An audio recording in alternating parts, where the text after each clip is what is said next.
Hello friends, दृष्टा classes के YouTube channel पर आप सभी का स्वागत है। इस वीडियो में हम छूट अर्थात डिस्काउंट के प्रश्नों को सॉल्व करेंगे और इस वीडियो में क्वेश्चन नंबर 5 से प्रश्न शुरू हो रहे हैं क्योंकि ये पिछले वीडियो का ही अगला भाग है।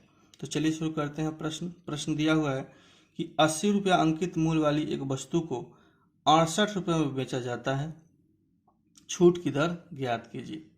तो यहाँ मार्केट प्राइस दिया हुआ है। मार्केट प्राइस कितना दिया हुआ है? 80 रुपया। 68 में बेचा जाता है, यानी कि सेलिंग प्राइस कितना दिया हुआ है? 68 रुपया। पूछ क्या रहा है? छूट की दर। तो छूट वाला जो फॉर्मूला था क्या था? डिस्काउंट प्रतिशत बराबर market price minus selling price बट्टा मार्केट प्राइस गुने 100। या एक और इसी में था, क्या था कि डिस्काउंट बट्टा मार्केट प्राइस गुने 100। ये भी था और ये भी है। ठीक है, तो हम क्या करेंगे, इस वैल्यू को पुट कर देंगे। मार्केट प्राइस कितना है? 80 है। ठीक है, सेलिंग प्राइस कितना है? 68 है। और बट्टा में मार्केट प्राइस लिखना है तो क्या हो जाएगा? 80 गुने में 100। इस फॉर्मूला को लगाने के लिए आपको क्या करना है? पहले जो है डिस्काउंट निकाल लीजिएगा। कैसे निकालेगा? कैसे निकलेगा बता देता हूँ आपको। देखिए यहाँ पर डिस्काउंट बराबर कितना होता है? Market price minus selling price. तो 80 माइनस 68। ठीक है, तो ये क्या हो जाएगा? 12। अब जो है डिस्काउंट परसेंट निकालिएगा तो क्या हो जाएगा? डी यानी डिस्काउंट बट्टा मार्केट प्राइस गुने 100। ये जो फॉर्मूला है। ठीक है, तो ये हो जाएगा 12 बटा 80 गुने 100। ठीक है, ये 1 0 से 1 0 कट जाएगा। ठीक है, ये 4 से कटेगा तो 4 दूनी के 8, 4 3 के 12। ये 2 से कट जाएगा 10, 5 बार में तो कितना हो जाएगा? यहाँ पर ये हो जाएगा 15, यानी कि 15% छूट हो जाएगा। आंसर ये 15% आंसर हो जाएगा। तो या तो आप पहले डिस्काउंट निकाल लीजिए, डी का मतलब डिस्काउंट निकाल लीजिए मार्केट प्राइस में से सेलिंग प्राइस माइनस करके, और फिर इस फॉर्मूला को लगाइए। या फिर ये ना निकाल के, ये डिस्काउंट ना निकाल के डायरेक्ट फॉर्मूला ये भी होता है कि market price minus selling price बटा मार्केट प्राइस। तो इसको सॉल्व करेंगे तो उतना ही आंसर आ जाएगा। 12 बटा 80 गुने 100। ये 1 0 से 1 0 कट जाएगा। ये 4 दूनी 8 हो जाएगा। ये 4 3 12 हो जाएगा। ये 2 से कट जाएगा तो हो जाएगा 5। क्या हो जाएगा? 15%। ठीक है, तो आप ये वाला फॉर्मूला भी लगा सकते हैं और ये वाला फॉर्मूला भी लगा सकते हैं। इसको आप डायरेक्ट लिख लीजिएगा और इसको करने के लिए क्या करना? आपको पहले डिस्काउंट निकालना पड़ेगा। ठीक है, तो अगला प्रश्न है। अगला प्रश्न दिया हुआ है किसी वस्तु का विक्रय मूल्य ज्ञात कीजिए। यदि दुकानदार उसे अंकित मूल्य 80 रुपया पर 5% की दो क्रमागत छूट देता है। ठीक है, तो 5% की दो क्रमागत छूट देने के बाद सेलिंग प्राइस यानी विक्रय मूल्य निकालना है। तो हम लिख लेंगे कि छूट के बाद विक्रय मूल्य बराबर। अच्छा, विक्रय मूल्य बराबर क्या सेलिंग प्राइस कैसे निकलता है? Market price. ठीक है, फॉर्मूला आपको याद होना चाहिए। सेलिंग प्राइस कैसे निकलता है? मार्केट प्राइस पर जब हम छूट दे देते हैं, यानी कि डिस्काउंट दे देते हैं, यानी कि 100 माइनस डी यानी कि डिस्काउंट बटा 100, तब जाके ये सेलिंग प्राइस निकलता है। फिर समझिए, मार्केट प्राइस में से जब हम डिस्काउंट को घटा लेते हैं तो कैसे उसके निकालने का तरीका है कि मार्केट प्राइस गुने 100 माइनस डी यानी डिस्काउंट बटा 100, तब ये सेलिंग प्राइस निकल जाता है। तो हम क्या कर देंगे? डायरेक्ट यहाँ लिख लेंगे अंकित मूल्य कितना है? मार्केट प्राइस 80 रुपया।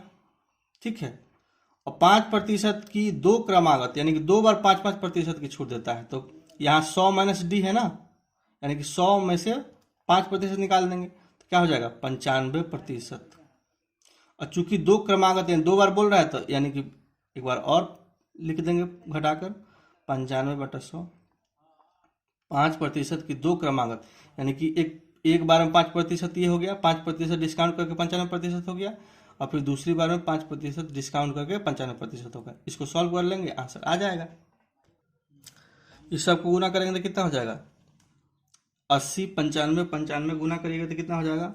722,000 बट्टा नीचे वाला गुना करिएगा 100 और 100 में तो क्या हो जाएगा? 10,000। ठीक है, तो 3 जीरो से कट गया 3 जीरो। अब देखिए 722 बच गया, अब बट्टा में 10 तो क्या हो जाएगा? 72.2। बस यही आंसर हो जाएगा, यानी कि यही विक्रय मूल्य हो जाएगा, सेलिंग प्राइस यही हो जाएगा 72.2। अगला प्रश्न दिया हुआ है कि यदि बाजार मूल्य लागत मूल्य से 30% अधिक है और बाजार मूल्य पर 10% की छूट की पेशकश की गई है तो प्रतिशत लाभ क्या बताएं। यहाँ क्या दिया बोल रहा है कि बाजार मूल्य लागत मूल्य से 30% अधिक है, तो मैं मान लेता हूं कि माना कि लागत मूल्य क्या होता है? कॉस्ट प्राइस कितना हो जाएगा? 100 रुपया मान लेता हूं मैं। तो अगर मैंने लागत मूल्य अर्थात कॉस्ट प्राइस 100 रुपये मान लिया है, तो बोल रहा है क्या कि बाजार मूल्य 30% उससे अधिक है। ठीक है, यानी कि बाजार मूल्य इसका मतलब क्या होता है? Market price. ये क्या हो जाएगा? 30% अधिक हो जाएगा, यानी कि 100 गुने 30% अधिक, यानी कि 130% निकाल लेंगे इसका। 30% अधिक कैसे निकालते हैं? 130%, 100 में 30% जोड़ देते हैं, यानी कि 130% निकाल लेंगे इसका, तो ये कट जाएगा, तो क्या हो जाएगा? ये 130 हो जाएगा। ठीक है, अब बोल रहा है कि बाजार मूल्य पर 10% की छूट। ठीक है, तो छूट के बाद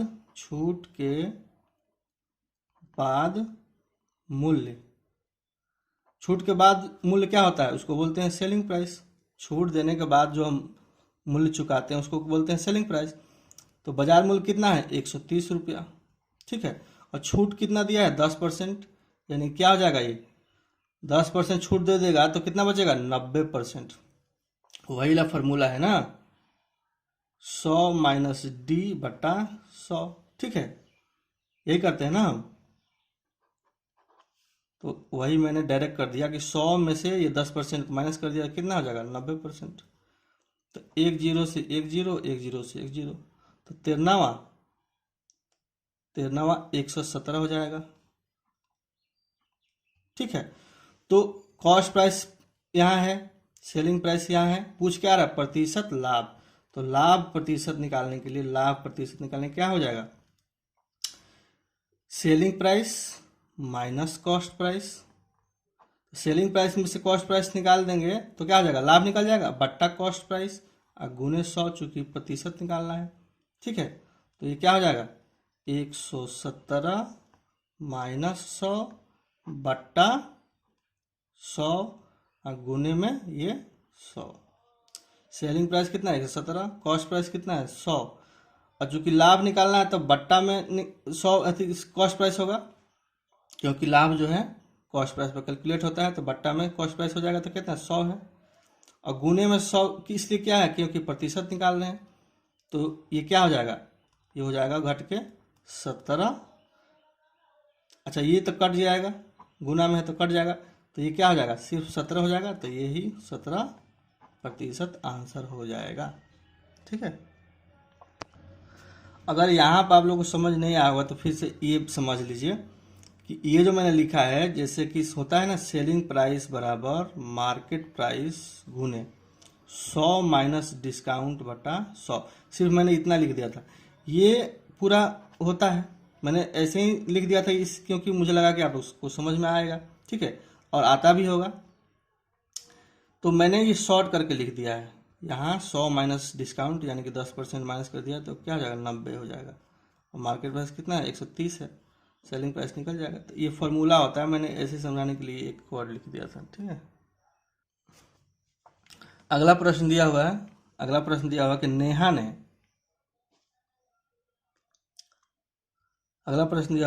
ने 30% छूट पर 1300 रुपया में एक पुस्तक खरीदी और इसे 30% लाभ पर बेच दिया, उसने कितना कमाया। अच्छा, इस क्वेश्चन में समझिए, ये जो दिया है 30% छूट, ये आपको भाषा दिया है फंसाने के लिए, कंफ्यूज करने के लिए। इसका इस प्रश्न को सॉल्व करने में कोई योगदान नहीं है। देखिए फिर समझिए, कह रहा है यहाँ क्या कि उसने कितना कमाया, यानी कि लाभ निकालने के लिए बोल रहा है। और यहाँ बोल रहा है कि 30% छूट पर 1300 रुपये में पुस्तक खरीदा, यानी कि कॉस्ट प्राइस कितना हो गया इसका, नेहा का कॉस्ट प्राइस कितना हो गया, 1300 रुपया। ठीक है, अब बोल रहा है कि और इसे 30% लाभ पर बेच दिया, तो 30% लाभ पर बेच देगा तो क्या हो जाएगा, सेलिंग प्राइस कितना हो जाएगा, 1300 गुने 30% लाभ कैसे निकालेंगे, 130% निकाल देंगे। ठीक है, तो ये कट जाएगा 2 जीरो, तो क्या हो जाएगा, 13 में 130 से गुना हो जाएगा, कितना होगा, 169 जीरो, 1690 हो जाएगा। ठीक है, अब पूछ रहा है कितना, लाभ निकालने के लिए, यानी कि प्रॉफिट निकालने के लिए पूछ रहा है। तो प्रॉफिट निकालेंगे तो क्या हो जाएगा, ये selling price minus cost price. तो सेलिंग प्राइस कितना है, 1690 माइनस 1300। ठीक है, तो कितना हो जाएगा, 390 नहीं हुआ था, तो 390 यही क्या हो जाएगा, आंसर हो जाएगा 390।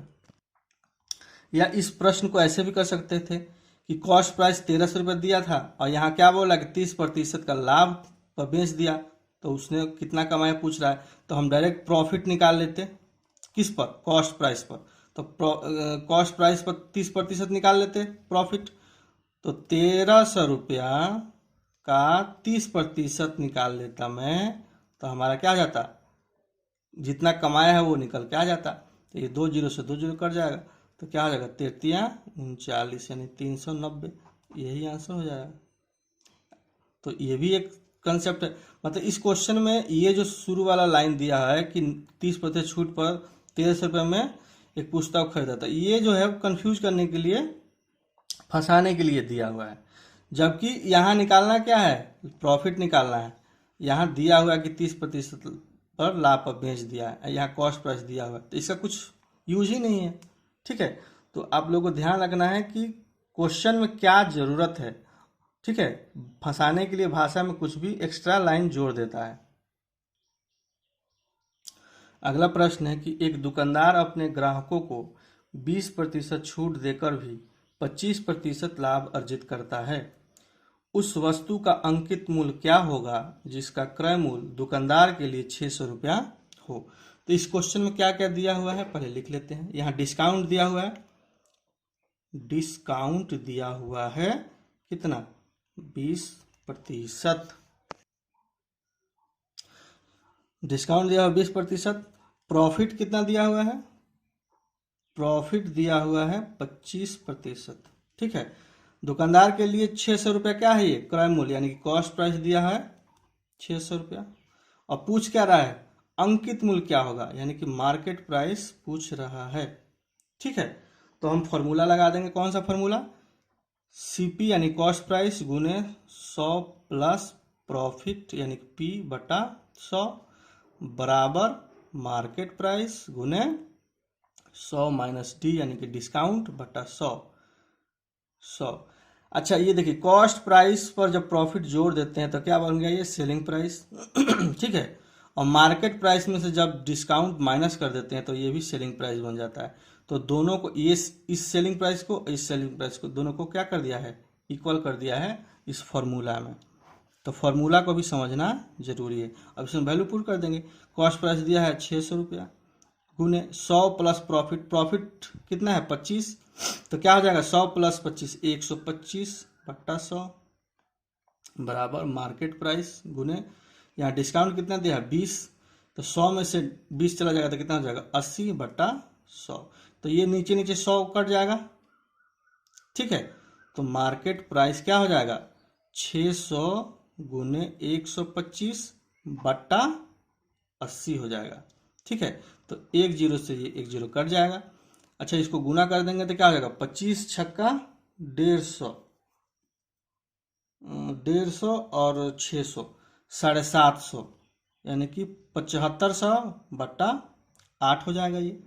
ठीक है, 7500 बट्टा 8। अब इसको भाग लगाएंगे तो क्या होगा 9 3750। देखिए 8वां 72, ठीक है, 3 0 30 बच गया, 8 3 के 24, ठीक है, 6 बच गया तो 60 हो जाएगा, 8 7 56, ठीक है, 4 बच जाएगा दशमलव और 8 5 40, यानी कि हमारा क्या आंसर हो जाएगा 937.50, यानी कि यही क्या हो जाएगा मार्केट प्राइस। अगला क्वेश्चन है कि एक वस्तु का अंकित मूल्य 170 रुपया और विक्रय मूल्य 130 रुपया है, तो छूट की दर ज्ञात कीजिए। तो मार्केट प्राइस कितना दिया है 170, सेलिंग प्राइस कितना दिया है विक्रय मूल्य 130, पूछ क्या रहा है छूट की दर यानी डिस्काउंट प्रतिशत पूछ रहा है। डिस्काउंट प्रतिशत क्या होता है market price minus selling price बट्टा मार्केट प्राइस गुने में 100, चूंकि प्रतिशत निकालना है। देखिए डिस्काउंट किस पर निकल रहा है मार्केट प्राइस पर, ठीक है, तो ये चीज ध्यान रखिएगा कि डिस्काउंट क्या है मार्केट प्राइस पर निकलता है, और प्रॉफिट और लॉस जो हम कैलकुलेट करते हैं उसको किस पर निकलता है वो निकलता है कॉस्ट प्राइस पर, ठीक है। तो ये हो जाएगा 170 माइनस 130 बट्टा में 170 और गुने 100, तो ये क्या हो जाएगा ये हो जाएगा 40 बट्टा 170 गुने 100, 1 0 से 1 0 कट जाएगा ये, तो ये क्या हो जाएगा 400 बट्टा 17, तो ये कट जाएगा कितना कितना हो जाएगा 23.53%, यही आंसर हो जाएगा।